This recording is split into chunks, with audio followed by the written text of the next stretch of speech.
Connecting your smartphone to your territory will give you wireless access to Apple CarPlay, Android Auto, and a range of features on the infotainment system. To pair your phone, first make sure its Bluetooth is enabled. Press the device management button on the home screen, press device list to view the device list, then the add new button and follow the prompts.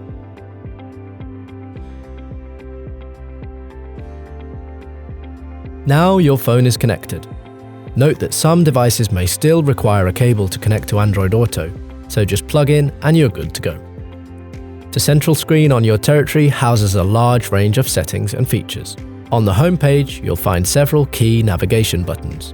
The media button gives you access to the multimedia screen and the media currently being played.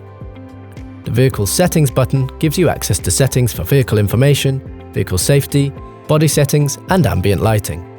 Device management is where you can perform operations such as Bluetooth pairing, Apple CarPlay connection, and Android Auto connection.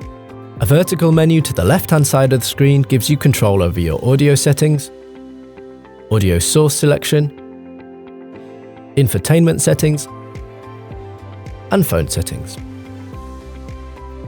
You can return to the home page at any time by pressing the button at the top left of the screen or the hard button on the center console. Territory's central screen really is the hub to controlling your vehicle. Next time you're in your territory, make sure you explore all it has to offer.